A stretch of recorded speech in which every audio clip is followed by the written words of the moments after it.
Hello and welcome to the Backland Report. My name is Carlos Torres, along with Altvater. Every week we're checking on the world of golf to bring you the latest news, insights, analysis, interviews, recaps, previews. Hey, we cover anything and everything golf. In other words, if it happened in golf, we have it for you. Fred, hi, how are you today?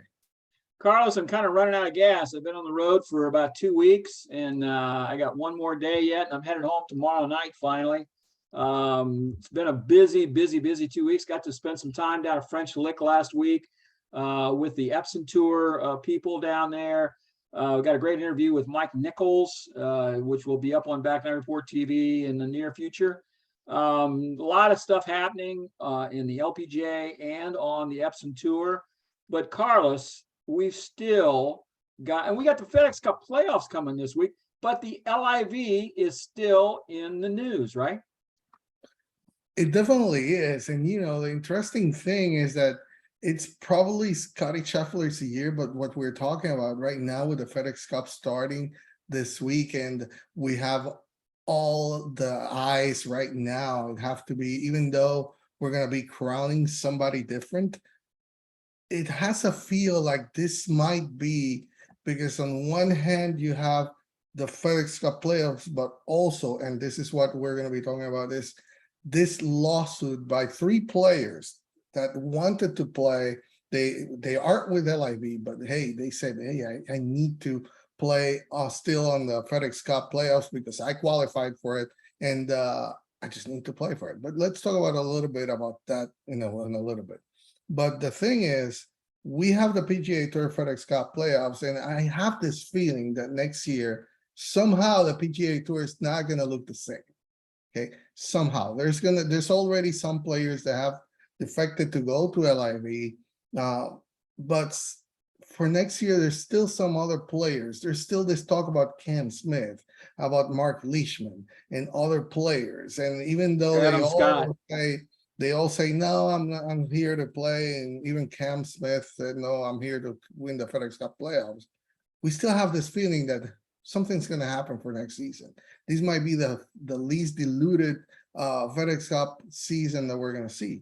And the main reason for that is because of that lawsuit that we saw that happened, a judge ruling this weekend about that. And what happened finally was that Talor Gooch, Hudson Swafford, and Matt Jones, they are not going to be allowed finally to play on the FedEx Cup playoffs. The U.S. District Judge denied temporary restraining orders for the 3 of its members. LIV Golf is right now saying, hey, we're disappointed of this, but they were not allowed to do that. If you might remember, in June, Golf Channel analyst Brandon Chambly reported that the prize money presumably awarded at LIV Golf events are going to be taken off the players' purse. There's a lot of things that we still have. We don't know much about what's going to happen on it. But the first thing, Fred, and I'm going to stop it here because I want to get your opinion on it. The players were denied it. PGA Tour claims a little win here. That they were validated on it, but I think they would be too swift to be calling it a win.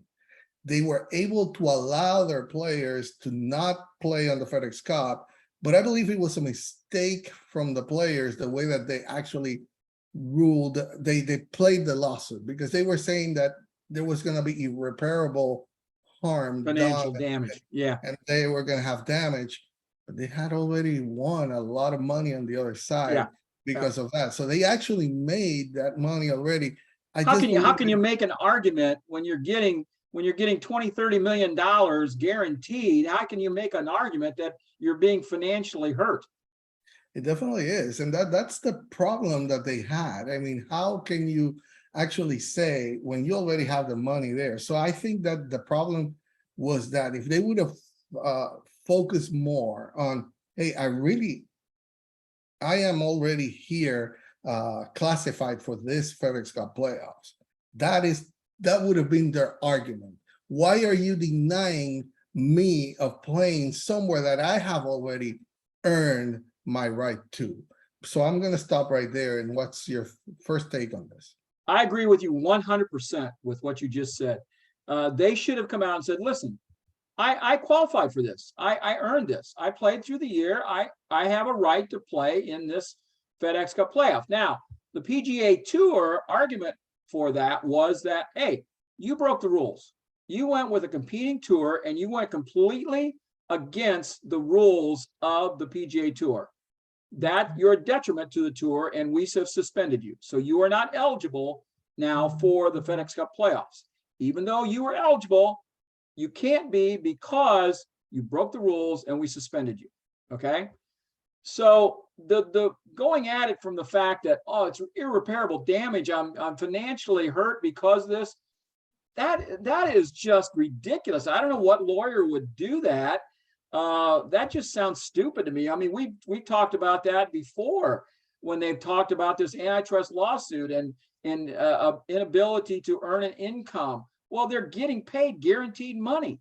What are you talking about? You're making more than you would have made on the PGA Tour. You're ahead of the game. Take the money and run. Why do you want to come back and mess up things with the PGA Tour? So yeah, I agree with you 100%. I don't get it. That seemed like a really dumb argument. When I heard it, I laughed. Matter of fact, I read it to my wife when it came up, and she said, "Well, they already got the money. What are they talking about?" And that just seems simple. So yeah, but to your point, they won a minor battle. The bigger battle is yet to come, and the whole battle is the perception in the public. I'm surprised at the response, the positive response to the LIV on social media.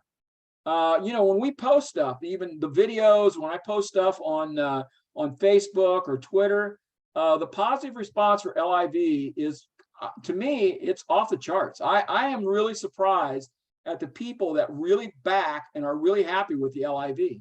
So popular demand, maybe we need to change golf. Maybe we can't be so stuffy. Maybe we have to have music. Maybe we have to have 54-hole events. Whatever they're doing, some of the things people want to see, Carlos. Yeah, no, definitely. I was also mentioning, hey, maybe shotgun starts is a good thing too. Yeah, I don't like it. I don't care for it. I find it hard to watch. It's things that people really, they're appealing to the people's thoughts of, hey, I want more quick tournaments to be done, and because of the length, and that's something that we have talked about, the PGA Tour and every other tour should work to speed up play somehow. That's something that's definitely on every fan's radar. That's something that they're really appealing to, and that's the reason why. But also, you got to think a little bit about it's really a lot of the people and that I have talked to is, look, we're in a capitalist world. We want to earn more money. Okay, that's the bottom line on this. And the PGA Tour definitely seen as a, hey, just because these people right now are offering all that money, and that's the argument of the PGA Tour, because they're offering this much money, you are not good for golf. But the PGA Tour is offering a lot more money now. They are responding to that. So if it's not an argument, why are you offering more money then?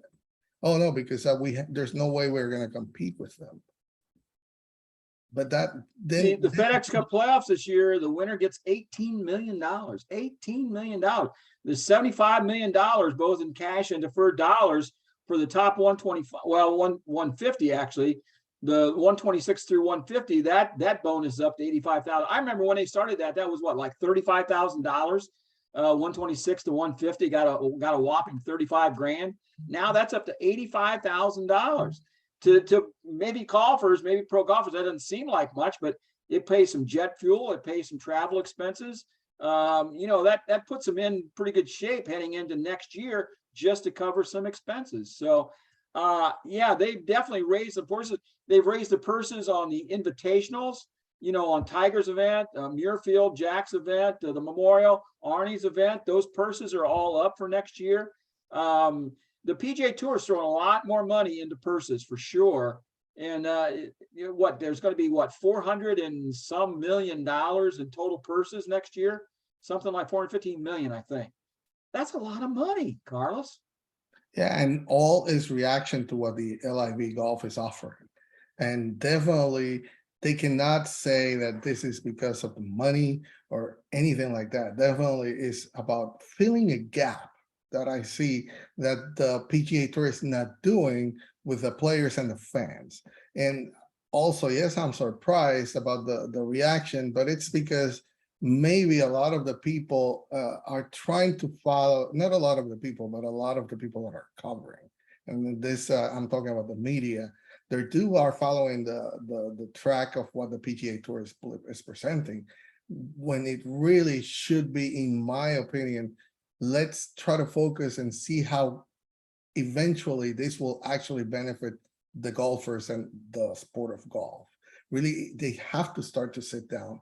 The DP World Tour is the one really suffering big time here, and nobody's talking about that, okay? Because the PGA Tour increases more the purses. That means now more of the DP World Tour players are going to be like, okay, I'm going to try to fill the gap that the LIV players left. And there's more opportunity because those PGA Tour, so many of those PGA Tour guys have left, 30 of them have left. So there's 30 more spots for guys to play.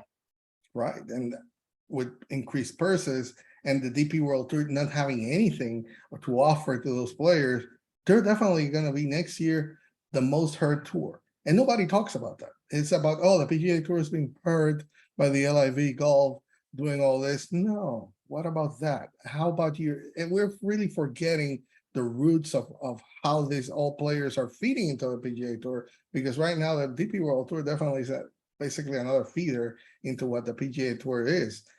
That's what it's being relegated to, unfortunately, and no one talks about that. And we keep talking about the morality of the Saudi Arabia and all this stuff, but hey, at the end of the day, they are not, that money that Saudi Arabia is earning, it doesn't come from poof out of nothing. You know, there's some other countries that are consuming the Saudis products. So why, including us, the US, why don't we start from the US banning all that stuff? If we are so morally true, let's start banning everything on that, right? Can't do it. Never happen. So if it's never going to happen, then we should just shut up and not be try to be that way. You know, that's the biggest draw that I see on this. And I don't know, to me, I feel that this is going to be the last time that we're going to see a PGA Tour FedEx Cup playoffs in this state. I like we talked and you mentioned, you know, Cam Smith today, he was like dancing around the subject. No, I'm here for the FedEx Cup. We heard all this before from Bryson, Brooks, and everybody. We're here and we're going to stay, but no. I just think after the FedEx Cup playoffs are done, we're going to see a massive switch. There are going to be a lot of players, and the antitrust lawsuit is the really big one here. That's the big battle. That is going to be the one. They won this little battle, but the big battle is still coming, and that may take a while. It may not happen real fast. So, Carlos, so a couple things that we talked about here tonight. The LIV has now drawn enough talent to drastically affect the talent pool, especially for the lesser PGA Tour events, right? The last 3 weeks, the tournaments, their leaderboards were just, Tony Finau won two of them. You know, you had the 3M in Minnesota, you had the Rocket Mortgage in Detroit, and you had the Wyndham of this last week in Greensboro. Those leaderboards were terrible, absolutely terrible. The players, you don't know who they are. They're rookies, they're Korn Ferry Tour players. I mean, how long can sponsors put up with that? Okay. And then the second thing is, this thing is still going on. And, you look down through the list, there's 10 guys here that didn't keep their cards this year on the PGA Tour. Matt Wallace, Danny Willett, Harry Higgs, Jimmy Walker, those, and maybe Brandt Snedeker. I don't see Brandt Snedeker going to the LIV, but of those, Jimmy Walker, Higgs, Willett, and Wallace, I'll bet 2 of those guys go to the LIV. I'll bet Matt Wallace goes. And I wouldn't be surprised to see Jimmy Walker take some money and go, because Jimmy's had health issues. You know, he just can't play at the high level anymore. Go get one more big check and then call it a career. So there's more people going. We know there are. And as soon as the FedEx Cup playoffs over, there'll be another mass exodus. You hit it right on the nail, on the head of the nail, because definitely the depth of the talent pool, and that is affecting the ratings on all of these tournaments. If you see it, and now that they're coming massively against football, that we know every time football is going to dominate, but right now, all that you see today was not about, wow, what a great FedEx Cup season is going to be. There's three tournaments coming. Is oh, the LIV lost the lawsuit, Talor Gooch, Swofford. They lost the lawsuit. That's what everybody's Yep, talking. exactly. Not about really the players and what it's going to be here this next 3 weeks. So definitely, Fred, a lot that we're going to be covering on this. This is not the end of it. The antitrust lawsuit is the really big one that could really reshape the face of golf forever. And we're going to be on top of that as well. And we'll see what happens. Definitely, like you mentioned, it's not going to be really quick, but next year, I think both tournaments are going to, both leagues are going to have to coexist. And there are going to be a lot of changes coming up. How the antitrust lawsuit finally washes out, and does the official world golf ranking give world golf ranking points to the LIV tournaments? Those are the three issues. Those are what's going to decide the fate of the LIV. It definitely does, and definitely will be on top of that. So thank you for joining us. It's always our pleasure to bring you the latest in golf news and information. Remember to subscribe to our channel. You're going to see the link right down there in the description. Thank you for joining us.